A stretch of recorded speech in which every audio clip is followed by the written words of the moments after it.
연중 제6주일입니다. 오늘 성찬에 오신 모든 분들을 주님의 이름으로 환영하고 축복합니다. 기도합시다.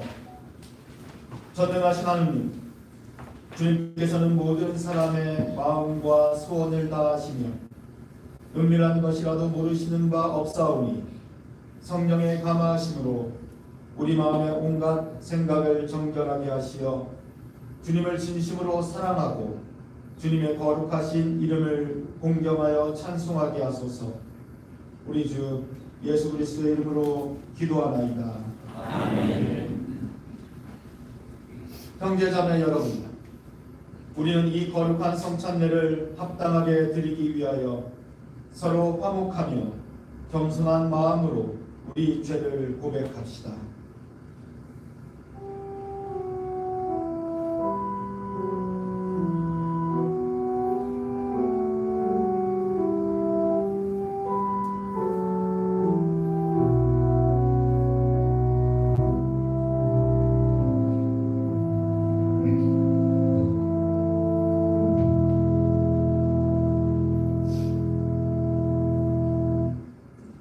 자비하신 하느님, 우리는 생각과 말과 행실로 주님과 이웃에게 죄를 지었으며 또한 자주 의를 소홀히 하였나이다. 주여 우리 죄를 용서하시고 우리와 하여금 예수 그리스도 안에서 새로워지게 하소서.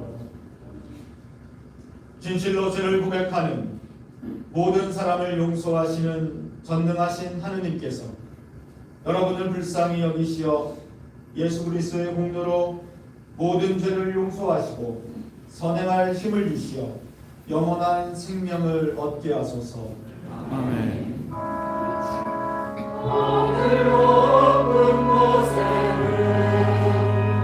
하느님께 영광,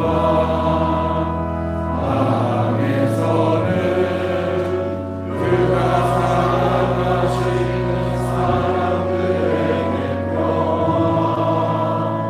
주 하느님 하늘의 이름이여 전능하신 하느님 성부여 주를 경배하오며 주께 감사하오며 주의 영광을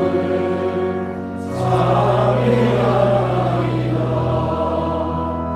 주 예수 그리스도 성부의 아들이여 주 하느님 하느님의 어린 양이여 세상의 죄를 없애시는 주여 우리를 불쌍히 여기소서. 서로 오른편에 앉아 계시는 주여 우리의 기도를 들어주소서. 하느님 성부의 영광 아래 성령과 함께 예수 그리스도 홀로 거룩하시고 홀로 주님이시고 홀로 높으시도다.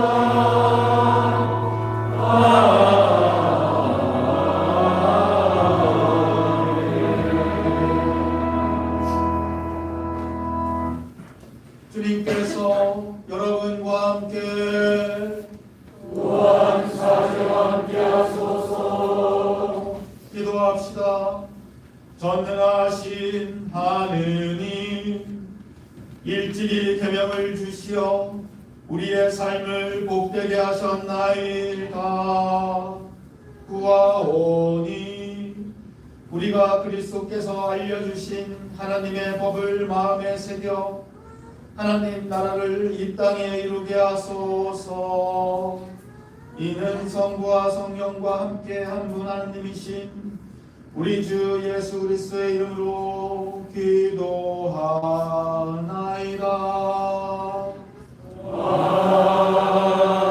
아멘.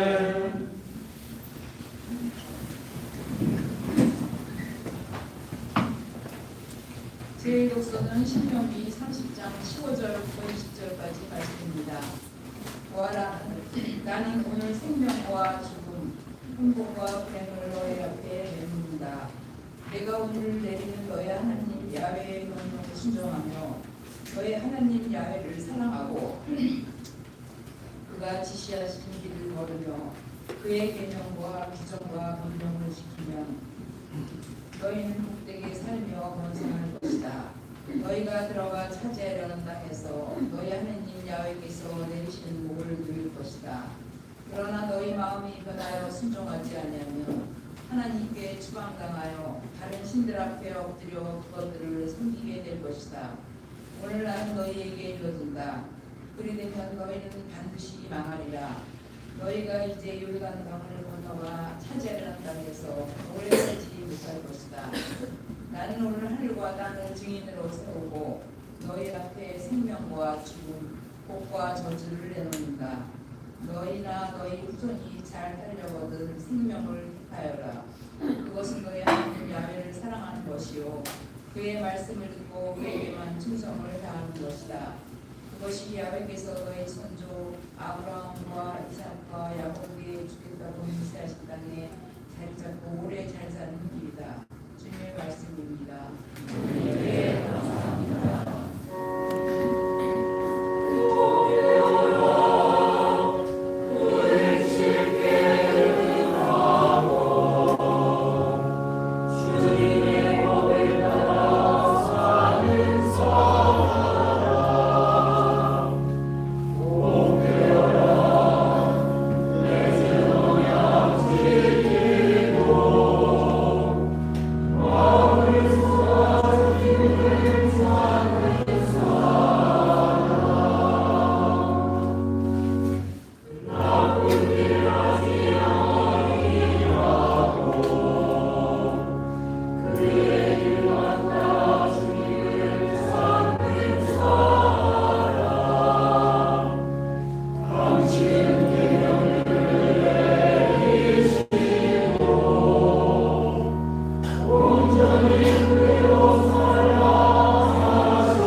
이북서는 고린도전서 3장 1절부터 9절까지의 말씀입니다. 형제 여러분, 나는 여러분에게 영적인 사람을 대할 때와 같이 말할 수가 없어서 육적인 사람, 곧 교인으로서는 어린 아이를 대하듯이 말할 수밖에 없었습니다. 나는 여러분에게 단단한 음식은 먹이지 않고 젖을 먹였습니다. 여러분은 그때 단단한 음식을 먹을 수가 없었던 것입니다. 사실은 아직도 그것을 소화할 힘이 없습니다. 여러분은 지금도 육적인 생활을 하고 있기 때문입니다. 여러분이 서로 시기하고 다투고 있으니 여러분은 아직도 육적인 사람들이고 세속적인 인간의 생활을 하고 있는 것이 아니고 무엇이겠습니까?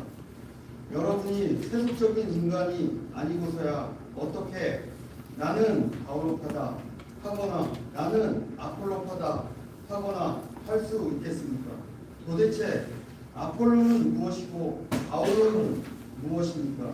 아폴로나 나나 다 같이 여러분을 믿음으로 인도한 일꾼에 불과하며 주님께서 우리에게 각각 맡겨주신 일을 했을 따름입니다. 나는 씨를 심었고 아폴로는 물을 주었습니다. 그러나 그것을 자라게 하신 분은 하나님이십니다. 심는 사람이나 물을 주는 사람은 중요할 것이 없고 자라게 하시는 하나님만 중요하십니다. 심는 사람과 물 주는 사람은 동등한 사람이고 각기 수고한 만큼 삭을 받을 따름입니다. 우리는 하나님을 위해서 함께 일하는 일꾼들이고 여러분은 하나님의 밭이며 하나님의 건물입니다. 주님의 말씀입니다. 하나님께 감사합니다.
주님께 생명의 말씀이 나이다. 할렐루야, 할렐루야, 할렐루야. 주님께서 여러분과 함께 또한 사제와 함께 하소서. 성 마테오가 전한 거룩한 복음입니다. 주님께 영광을 드립니다. 살인하지 마라. 살인하는 자는 누구든지 재판을 받아야 한다 하고 옛 사람들에게 하신 말씀을 너희는 들었다.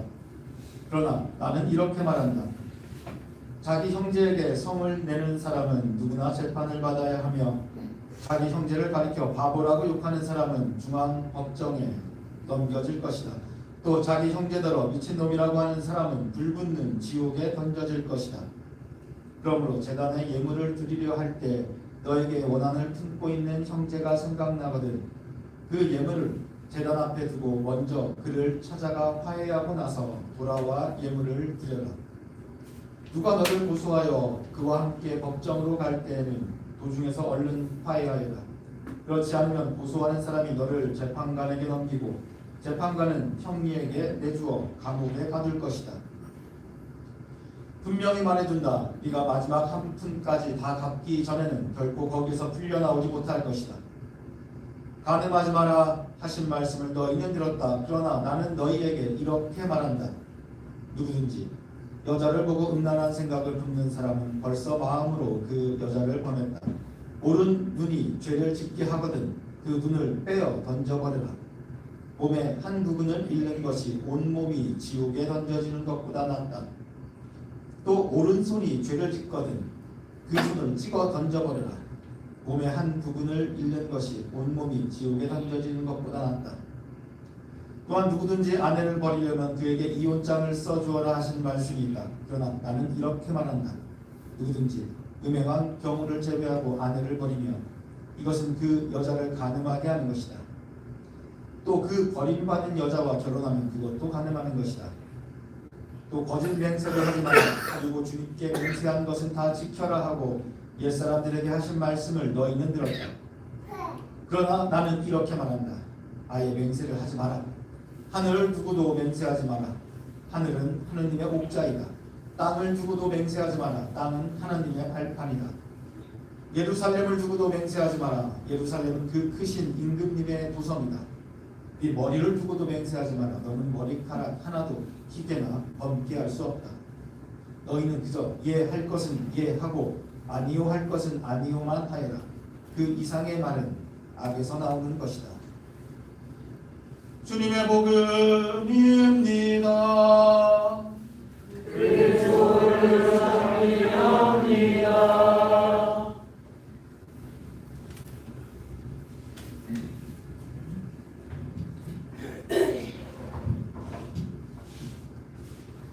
성부와 성자와 성령의 이름으로 말씀드립니다. 여러분 편히 자리에 앉아주시기 바랍니다. 오늘 복음은 율법에 대한 이야기입니다. 복음 말씀 보기 전에 질문 먼저 하나 드리겠습니다.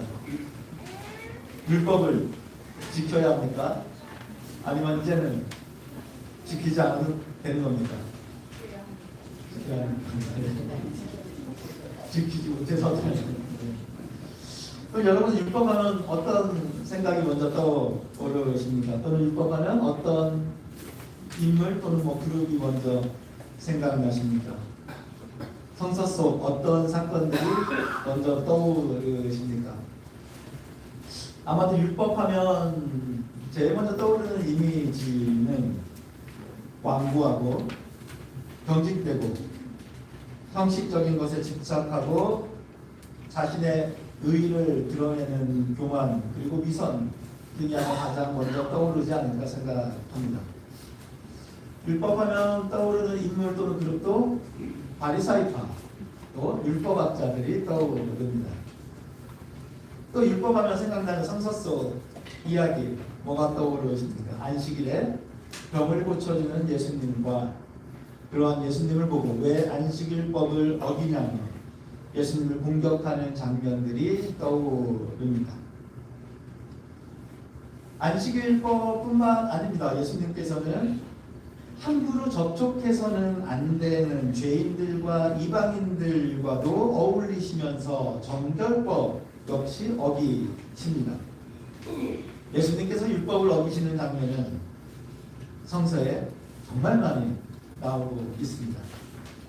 반면에 바리사이파 사람들과 율법학자들은 그러한 예수님을 끊임없이 공격하며 비난합니다.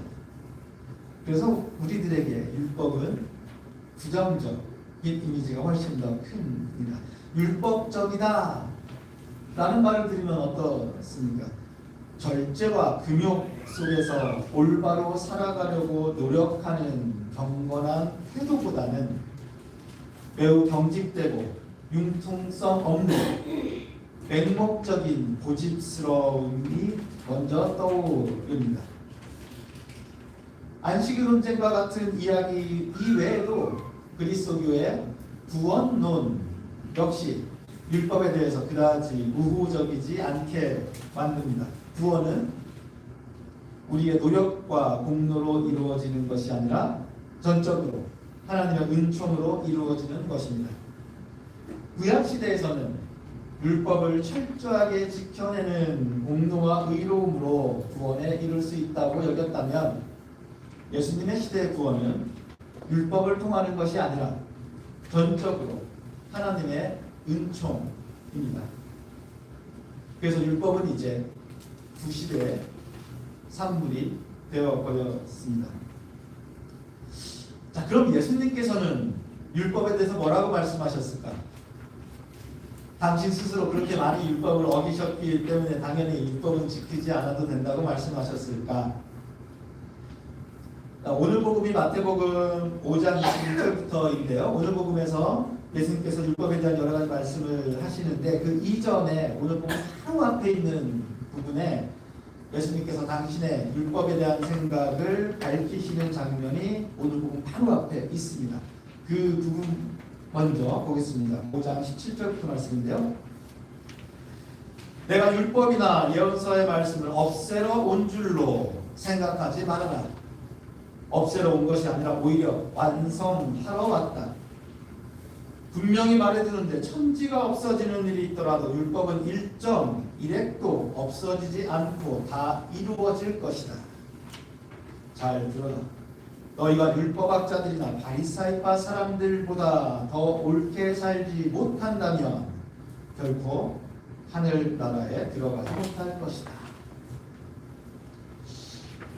예수님께서 가지고 계신 율법에 대한 생각은 우리의 생각과는 조금 거리가 있는 것 같습니다.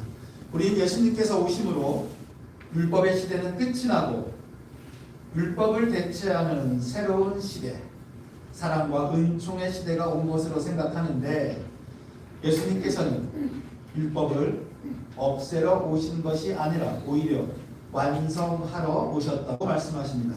율법의 종말을 모하기는커녕 천지가 없어지는 일이 있더라도 율법은 1.1획도 없어지지 않고 다 이루어질 것이라고 말씀하십니다. 심지어는 너희가 율법학자들이나 바리사이파 사람들보다 더 옳게 살지 못한다면 결코 하늘나라에 들어가지 못할 것이다 라고까지 말씀하고 계십니다. 율법에 얽매여 살았던 율법학자나 바리사이파 사람들보다 더 옳게 살지 못한다면 하늘나라에 들어가지 못할 것이라니, 도대체 율법이 뭐라고 그렇게까지 말씀하시는 것인지 잘 모르겠습니다. 그런데 그러고 보면 예수님은 율법을 앞세워서 자신이 의롭다고 여기는 교만한 사람들이나 다른 이들을 율법을 근거로 해서 부정한 존재로 낙인 찍으며 멸시하는 이들과 맞선 것이지 단 한 번도 율법 그 자체를 부정하시는 말씀을 직접 하신 적은 없으십니다. 예수님께서 율법을 빈번하게 어기신 것은 맞지만 그렇다고 아무 때나 어기신 것은 아닙니다. 몇 가지 경우에 국한됩니다. 율법을 어기신 횟수는 많지만 내용적으로 분류해보면 대략 2가지 정도입니다. 첫 번째, 안식일에 병자들을 고쳐주시느라고 안식일법을 어기신 경우가 한 가지입니다. 그리고 두 번째는 율법에 의해 부정한 존재로 여겨진 죄인들과 이방인들과 함께 어울려 먹고 마시며 정결법을 어기신 경우, 딱 2가지입니다. 물론 당신이 직접 어긴 것은 아니지만 배가 고파서 배고픈 제자들이 밭에서 이삭을 따먹을 때도 제자들 편을 들어주시기도 하셨습니다. 예수님께서는 당신의 편의에 의해서 당신의 유익을 위해서 율법을 어기신 적은 한 번도 없으셨습니다. 언제나 사람을 중심에 놓고 율법을 바라보셨지 율법이 필요 없다 말씀하신 적은 없으십니다. 마르코복음 12장입니다. 예수께서는 이렇게 대답하셨다. 첫째 가는 계명은 이것이다. 네 마음을 다하고 목숨을 다하고 생각을 다하고 힘을 다하여 주님이신 너의 하나님을 사랑하라. 또 둘째 가는 계명은 네 이웃을 네 몸같이 사랑하라는 것이다. 이 2계명보다 더 큰 계명은 없다. 자, 우리가 잘 알고 있는 말씀이죠. 그런데 이 말씀은 수많은 율법 규정이 담고 있는 내용과 의미를 총망라해서 한두 문장으로 축약해서 새롭게 만들어서 해주신 말씀이 아닙니다. 우리 그렇게 종종 이야기도 하는데요. 구약의 시대, 율법의 시대의 종말을 구하고 신약의 시대, 예수님의 시대에 걸맞게 드디어 예수님께서 우리들에게 새롭게 전해주시는 새 계명도 아닙니다. 네 마음을 다하고 목숨을 다하고 생각을 다하고 힘을 다하여 너희 하나님을 사랑하라는 말씀과 네 이웃을 네 몸같이 사랑하라는 말씀은 그 말씀 그대로 율법에 있는 말씀입니다. 신명기와 레위기에 나오는 말씀입니다. 신명기 6장 5절입니다. 마음을 다 기울이고 정성을 다 바치고 힘을 다 쏟아 너의 하나님 야훼를 사랑하여라. 레위기 19장 18절입니다. 네 이웃을 네 몸처럼 아껴라. 나는 야훼이다. 신명기와 레위기는 모세 오경에 속하는 성서로 모든 율법의 기원이고 율법의 뿌리이고 율법의 근간을 이루고 있는 말씀입니다. 우리는 종종 율법은 사라지고 그리스도의 사랑에 기초한 자발적인 신앙적 실천과 그리스도인의 도덕적 규범으로서의 이웃사랑을 이야기합니다.